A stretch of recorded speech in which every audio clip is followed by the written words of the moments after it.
In PN03 you can attack and you can evade, but never at the same time. When on the offensive, you have two options, firing or activating a limited number of special attacks. But when evading, at any moment you can spin, cartwheel, duck and roll, jump, or jump spin, all as much as you want in any direction. In a lot of ways, it's a dodging game first and a shooter second, especially when taking into account the game's generous lock-on feature. If you're facing a stationary target with nothing in your way, firing is almost synonymous with hitting an enemy straight away, no matter what angle you're coming at it from. The decision-making process that lies at the core of PN03 is choosing when and where and for how long you can afford to remain vulnerable so as to deal damage, weighing up how long you can afford to stay in one place and whether it will be long enough to neutralize a target before it starts firing back again, with a timed combo multiplier incentivizing you to be efficient and get the next kill quick, to accrue more upgrade points as a reward.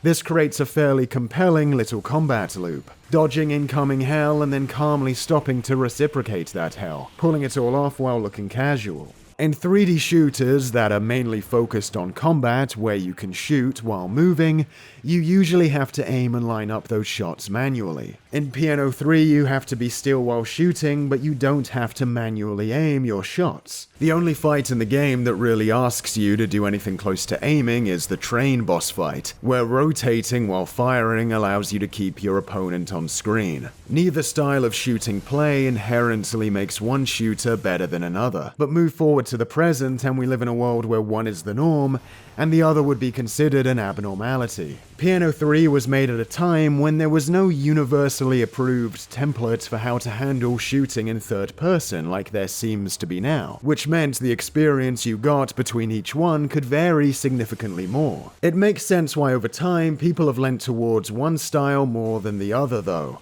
While shooters with full manual aim where you can fire whenever you want create challenge by lifting restrictions, PN03 creates challenge by adding restrictions, and I think players are vastly more likely to opt for the former method rather than the latter one. But taking the focus away from aiming in a 3D shooter like this allows PN03 to focus in on a specific, consistent combat pace others can't always fully commit to. It's interesting how many shooters in a 3D space with manual aim that want to have fast, punishing bullet hell raining down on you include time distortion mechanics to give the player breathing room for lining up tricky shots in the chaos. A cool fantasy and spectacle, a decent type of mechanic that can add depth in its own way, but ironically it slows the game down to allow for all the anarchy around you the rest of the time. With its lock-on, PN03 can focus almost entirely on the player dodging fast, punishing incoming projectiles in real time and still be fair. Reasonably viable as a game to try and complete without ever getting hit. It doesn't have to let you control time or make you an unstoppable god that vastly outranks opponents in power and speed to feel fair. Special moves requiring multiple button presses to activate here, like fighting game inputs, also feels like a way to stop the player from abusing them. Rather than being able to activate them instantly, you're able to activate them almost instantly. Within that almost period, you'll have to create a bit of time and space to let one of these off. It discourages hammering away at them back to back for that oh so comforting temporary invincibility they afford. When you think about it, the lock-on here basically necessitates a system where the player has to stop moving to fire. With unlimited basic fire, if the game let you shoot while moving and dodging, it would be much less interesting. There would be no reason not to be dodging all the time if you could just continuously shoot while doing so. Since you can't move while shooting, you could still make the argument that the movement stick could instead control some kind of aiming reticule when stood still to fire. However, this would still significantly change the pace of the game. Adding the extra step of having to line up a shot when the enemy is in its cooldown phase would force the devs to slow the action down to keep PN03 at the same level of challenge it's at now. Turning around to face an enemy behind you and having to recenter your aim would also require giving the player more leeway. Perhaps forcing the player to stand still while shooting, but still requiring them to aim manually would be better suited to a title with only one plane of action to focus on, or a tense, slower-paced game where enemies are more prone to using melee attacks rather than projectile ones. Whether or not PN03 makes full use of its dodge-focused gameplay is probably still up for debate though. I can't help but feel like there was more depth to be discovered in PN03's approach to third-person shooting than what we got in just this one short game. There's perhaps room to expand on the player's moves, the enemy types, the stages, and their different hazards and topography. Further titles could have built on this game's foundation, but PN03 was a massive commercial flop. It would be easy to point the finger at its short length and its possibly alienating high challenge, but short, challenging Capcom games have spawned lucrative franchises before. I guess being confined to the modest install base of the Gamecube could be to blame, but I think that's a symptom of the game's failure rather than a cause. After all, niche Gamecube games have received sufficient sales or critical acclaim to justify being ported to other platforms, but PN03 didn't. So this is where we transition into discussing the elements of PN03 that don't work so well. The game requires you to get over some hurdles when first starting, and not just the fact you've been saying the game's name wrong all these years. PN03.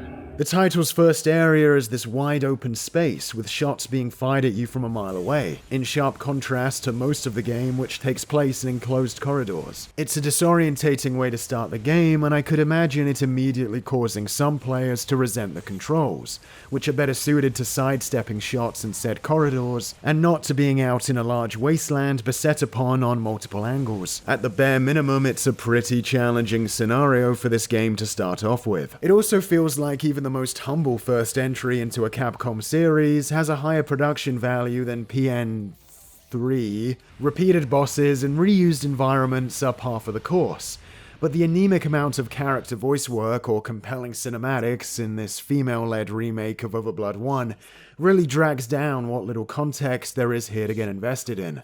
Maybe you care, or maybe you don't, but either way it's hard to imagine a 3D action game that tells most of its story in cold, voiceless text chats really popping with a mainstream audience in 2003. A tightly woven, well-presented little story can really elevate a short action game. Usually Capcom is quite adept at that, so PN3 feels especially off in this regard. Vanessa Schneider has a cool character design and fun, cheeky physicality in gameplay, but cementing her as the next iconic Capcom lead required a little more effort than is afforded here. More important than the story the cutscenes or dialogue tell though here, is the story the environment tells. PN3 has very clinical, sterile environments, which in and of itself isn't necessarily a problem. The problem is more so the fact that as the game goes on, the levels fail to communicate a journey or escalation of the stakes. When the early sections look so similar to some of the late game segments and the connective tissue between areas is left so vague and indiscernible, the game teleporting you into the next string of rooms every level rather than letting you progress through the game's world without interruption, there's no sense you're delving deeper into any kind of coherent inner sanctum or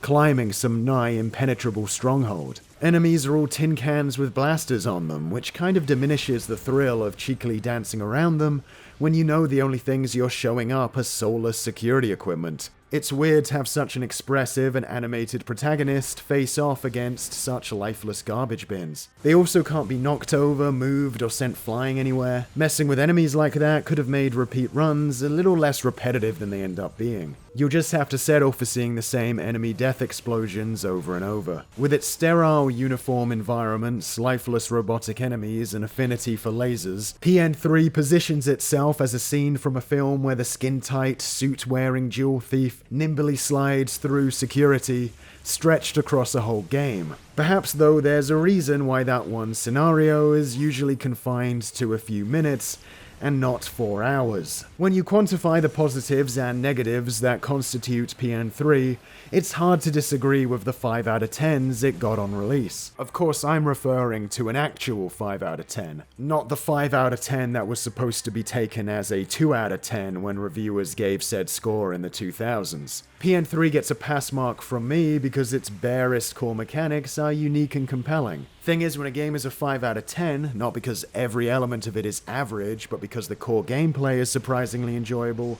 it feels much more disappointing. Imagine if everything else in it had been executed as well as the one aspect that had already earned the game 5 points.